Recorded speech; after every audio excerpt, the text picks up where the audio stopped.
Okay. Well, anyways, since we got to start again.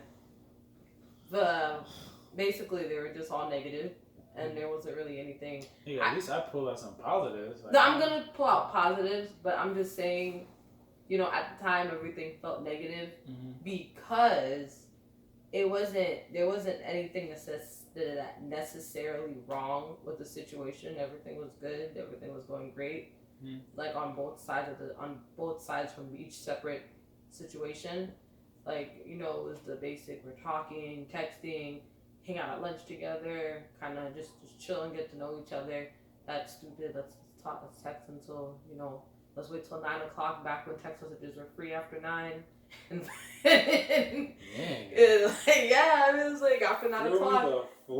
After 9 o'clock, the phone was free. Like, your minutes weren't used up. It was back then when, we planned everything, back when everything had meaning-ish. So, things have no meaning now? Yeah, even if everything is meaningless. Nothing means anything anymore. So, we were texting, and he just stopped texting me. Like, on both sides, they just both stopped texting me. Like, separate situations, just putting them into one. I didn't get, like, an explanation from one person. Didn't get an explanation. He just kind of stopped, but I kind of knew it was the same. And the first one, he stopped, but then he hit me with the, things are just getting difficult, and I have to focus. But on both sides, like, I think the conclusion of both stories, basically. I'm sorry, but that is, I don't mean to interrupt, but that is the worst excuse.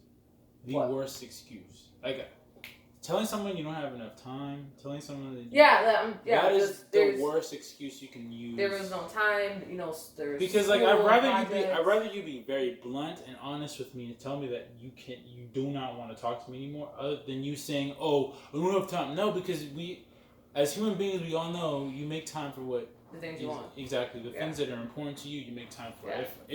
Even if you tell me, "Yo, I don't think you're that important to me, so I don't really feel like I have to talk to you." All right, cool. That's fine. Yeah, like, they're just like, there's no time, and it just turns out that they decided that they wanted to talk to my friends. Yeah. Instead, and they ended up dating one of them. The other one was a hoe. It's always bullshit. And I'm just like, I told you so. But the positives that I pulled from that, I knew that the most times when people do drop me, if it is a guy, that usually is the case, where they find somebody a little bit more exciting. It's usually hoes. So, it happens. The positive, the negatives, I'm like, I was sad. I was upset because I invested a lot of time into these people, and I'm really emotional. I'm super sensitive about just about everything. So, like, I'll cry if I step on a snail. So, it's just... She's almost killed us because she ran over a lizard, and she was trying to stop. No, lizard! There are people in the car.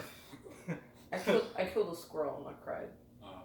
Remember when I killed that blue jay? Yeah, I still feel that. But that wasn't even my fault. Yes, though. it was. It wasn't. It was. That nigga dropped from the tree. I was it swooped down from the tree. And his tire just went bloop, bloop. No. Like, I felt you go over that nigga did not swoop on nothing. That nigga fell. I was like, you gonna die now? And his response was, oh no. What am I supposed to do? Swerve out the way, hit another car, kill yourself to save a bird that's suicidal. Like, it fell out. Oh, yo, okay. We're not laughing about it's the bird. Yo, if anybody's driven on Knob Hill, you know that sometimes the trees are like overhanging. Well, this bird was in one of those overhanging branches. Those niggas are supposed to cut the trees. They cut them right. And Buddy was just chilling out there, and I guess he lost his footing. What am I supposed to do? You go like to the right and start fucking playing bumper cars with people? Nah, bro. In his defense, he slightly made an attempt to kind of veer his tire, but I still felt the tire go over the bird, and I looked back, and he was like body rolling out the road. That's his fault. That's your fault too. But I'm that person. Like, I don't like killing animals unless they're roaches. But even that, I run from them. I don't kill them. They scare me. That blue jay. Yeah. So, just emotional as I am, I slightly take things to heart, and I like to stop that. I like to analyze things because I spend my life watching people. I used to be alone a lot, so that hurt a lot when they just, especially since they're like it was for other people, it made me feel a little insecure in myself. And it was around that time too where our generation was just on this whole we don't like dark skinned women and all that other stuff. So I was bullied a lot because of that. And it didn't make me feel too good. So I took that a lot harder than I needed to. But throughout all of that, when I was looking for the positives in those situations, I'm just like, I know I'm a good person. I'm trustworthy. I'm loyal. I do what I need to do. I do what I say I'm going to do. So it's your loss at the end of the day. At the end of the day, I don't need you. You're going to come back and you're going to need me. And I'm going to tell you no. Because your actions showed me that you were not investing as much time into me as I was into you. And there's going to be somebody better. And I'm not going to have to go through this again. Yeah, every relationship has its hiccups. But for you to just blatantly drop me for some friends, in my mind, that shows me that you were probably already talking to said friends. You were just trying to see which one of the two you could get by the end of the week. Yeah. So that's how I looked at all of those situations. You're a lot more optimistic than I was. Not because I know I'm all that in a bag of chips. Yeah. My standards for me are like through the roof. So I mean, if you mess up, unless I know I did something, I know I'm cool. Where'd you get that though? What? Well, that confidence in yourself. I had to look for it. I took time within myself. Those times when I was alone, because I didn't have any friends. So those times when I wasn't talking to anybody or I was sitting alone, I would, instead of looking at all of the negative people were telling me about myself, I started looking for all of the positives about myself. I would say to myself, you know what, people don't like your dark skin, but that's okay, because at least when you go outside and you're out there too long, you're not gonna look that discolored because you're an even color all the way around. Okay, people, they don't like the fact that you're Haitian. That's cool, and you can cook more food than they can. And when people are talking shit in Creole, you can understand that. I know my set of values. I know how I want to be treated. So I know that if I'm never gonna do something to you that I wouldn't want done to me. So I look at all of those positives and I look at how they think that myself, how they can affect somebody else's life and how I could possibly change someone's life and make them a better person and how we can build together. And if I see it could have been something great, you missed out. That's how I look at it. And I say to myself, you know what? Somebody will come and somebody will appreciate you. Somebody will see everything that you see in yourself, and you guys, when you guys get together, you'll be unstoppable. That's it. So that's why I look at myself and my confidence. I'm like, way too positive. Because I'm gift. You also seem as way too positive. I mean, I just think it depends on the person. I was in bad shape. I was in a very bad shape. I'm not gonna say that I'm a pessimist, but like in those things, I think it's because I don't know. It could have been. But I had no escape though. Like you probably had places where you could be like by yourself. Most of the times, like when I went to school, that was it. Like as soon as I got out of the car, my mom dropped me off. As soon as she drove away, I was getting clowned from breakfast to lunch to playtime to recess, timeout, anything. Well, I mean that was the same thing for me too. Because when I came to the country, I didn't know how to speak English, and I would have preferred not knowing, so I wouldn't hear the stuff that people were saying about I learned pretty quick. I learned in 6 months, and I remember everything they said. Like that's where I don't know, because maybe it's. And people like I had a big sister, and she used to fuck me over a lot. I don't know, man. Well, my sister was mean to me, but she was never that mean. Yeah, my sister was an asshole. My sister I was made fun of a lot. Yeah. I don't know. The only reason why I asked you where you got that from is because it's very important to know where your self-esteem is at, especially when something like this happens. I really do feel as if it's just the things that I took from school, just the way people treated me, the things that they said to me. And even in those times when I was getting bullied and people were like telling me stuff like, oh, I should have like killed myself and I shouldn't be here and all that other stuff. People are really nasty. So it's like when people would say that type of stuff to me, I would look at it and I'd just be like, you know what? There was a point where I was like, maybe they're right. Like I gave in at one point, but then I don't know if it was like an epiphany I had, but something was telling me you need to chill. whatever you're doing, you need to stop. You need to think about this. And here's a book. Look at this stuff and see how you're gonna affect everyone. And I said, you know what? I'm gonna prove all of you guys wrong. I'm gonna be the best version of myself. I'm gonna be a great friend. I'm gonna be a great wife, mother, girlfriend, whatever. And when you guys look at me and you're checking up on me to see, oh, how is she doing? I'm shitting on y'all. That's how I looked at it. Like, you're gonna regret everything you said to me. And that's where I got my energy and my motivation from. So when they hit me with, oh, Stephanie, you're too dark. Yeah, I was running track. Oh, your legs are skinny and scrawny. Yeah, I was working out. Oh, your hair is nappy. It looks like a Brillo pad. Oh, sucks. I'm sorry. I got more hair than you do. I had comeback after comeback after comeback. You know, I still can't crack jokes, but I never had any comebacks until like recently. No, like the comebacks came to me after. Trash at comebacks. Like someone would say something just like, okay, like yo, I would just get mad and walk away. Like I couldn't do nothing. I didn't defend myself verbally. No. Like, and I think it's because people at that time too, they used me a lot. I stopped. I stopped replying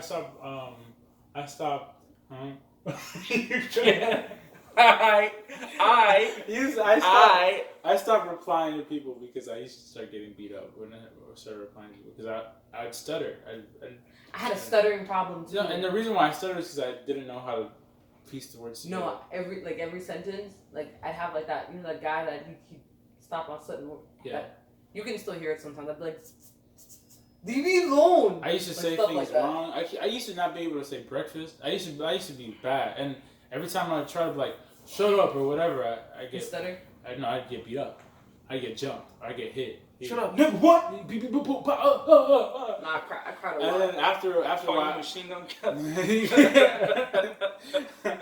I used to get beat up a lot, and then I learned how to fight, and then that's when like I started using my anger for no reason. I grew, and then I started getting bigger than the bullies. But yeah, I just want to know like where'd you get your self-esteem from that?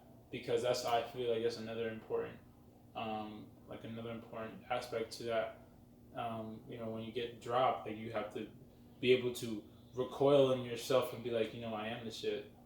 And I feel like it's because when they used me at that point too, I started saying to myself, I cannot let people take from me and not give back. Like I don't need you to always give back, but if you're that person that you're just sucking out the life and the energy and my progress, and you're just taking and taking and taking, and I'm just giving you all of this, I needed to stop that because I was too nice. I'd see the stuff.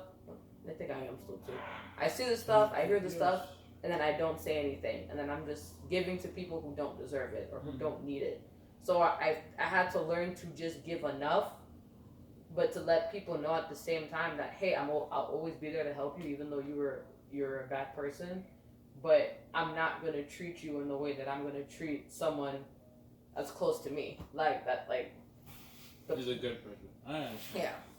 So I think when you learn that stuff and you kind of put it in your head and you just. It obviously didn't happen overnight.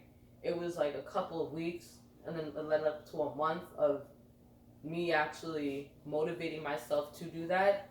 Then that's when it kind of settled down. But I was that person. I was by myself. I didn't talk to anyone. I had one best friend, one in middle school, in elementary school, carried over till now. I have a couple of people in passing that I call acquaintances or a couple of friends or whatever. But after that, high school, didn't really talk to anybody. I was like, I wasn't like always alone at lunch. I had a couple of people. I'd just sit, I'd listen, I'd talk. But most of the times I was that person. I'm just watching people's body language, their interactions, studying people. Now that I think about it,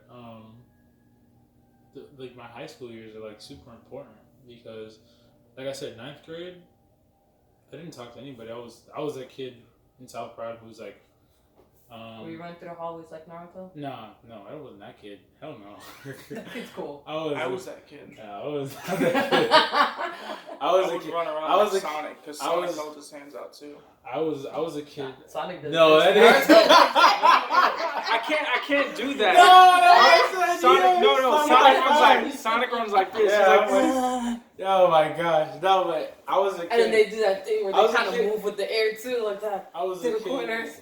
that was I was alone a lot. I didn't have any friends. I still don't have that any friends from South Broward. All of them are. I don't know anyone. I just know people's faces. I was just like the whole year I was by myself. Then I moved to Panama, and that's when I really got like I reintroduced to myself, meaning that I was I went back to being a social butterfly. So instead of talking to everybody wanted to know who I was. I was popular. You know, people crack jokes here and there, but I mean, I was black, I was American, and I could speak Spanish and all that other stuff. So it was like you really aren't doing too much.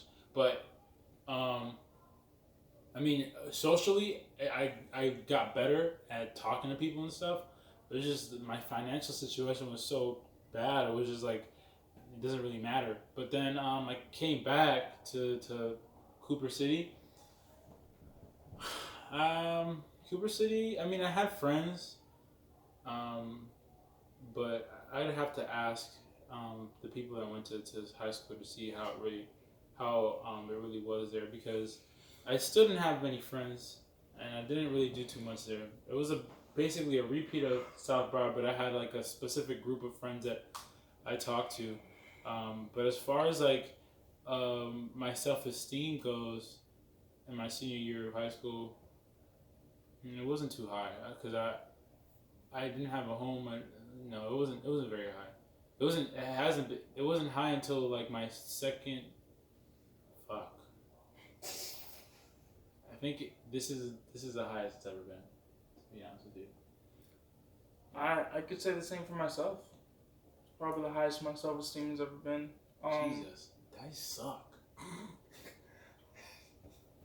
Yeah, this is probably the highest my self-esteem's ever been. I mean, in high school, my self-esteem kind of was up and down, as I'm sure many people's were. I had these very like big depressive spurts where like one day I would just wake up and I'm just not having it. Like my body isn't with it, my mind isn't with it, and I'm just like consumed by anger, right? And angry about everything. Yeah, everything and nothing at the same time. Just angry. I would just sit in that and listen to like just angry music to amplify the emotion. So I'd get it so high that it would reach a peak and then like fall down. And like I think I scared my friends one time with that. It just randomly happened. Like, I would just seclude myself from the rest of the group. Wouldn't talk to anyone. Would say hi. I'm just like, I'm not having it. I'm in my music. Don't talk to me. Like, my friends would come up and talk to me, and I'd just give them a look like, get out of my face. Right? So, and I don't know what that was a result of. I don't know why. I think I was probably just angry at a lot of things in my life that I felt I didn't have a voice in. And that was just its way of manifesting itself. So. Damn, we reared off a lot from the topic, but I was just thinking that. Yeah, but it's good though. It's still related though. Yeah, I would think you guys should have. This is a great topic to have its own. Yeah. Thing for. I think that we should cut it. We're gonna cut this. In another video, we're gonna talk about rejection because I just got that idea. Damn, bro. Yeah, so I didn't bring Don't bring that up. I didn't bring up some topics that I wanted to in this one because I want to save that for rejection. Because I got some funny, heartbreaking stories. Oh yeah. I have some pretty sad stories. My rejections are really brutal. Yeah. Not sad as mine. I mean, maybe who knows? Find out in the next episode. Yeah, you better watch this shit. Watch it. We put time into this. We sat down on the couch. For like 2 hours. We sat down on the couch Look at to this talk man, to look, you. he's all energetic. The fuck, where'd he come from? Okay? Look, ashy feet. We're all about peace. No, he ain't. Okay? Get out of here. Kill you You with saw this. that, right? I Y'all swear. saw that, right? I swear I'll kill you with Yeah, that. yeah. Alright, guys. All right, Alright, yeah. I dropped the thing. Yeah, It's yeah. over. It's done. You I think dropped you covering it. I'm not even a Dropped it. thing, bro. Yeah, Stephanie, Yeah, get out of yeah. here. Alright, guys. Wow. That Yeah. is the end of the video. Thank you for Yeah. joining us. Me. Thank you for joining us. Okay. And we'll be back in a week or two when I get back from LA. Get it. Let's get it! Alright, bye guys.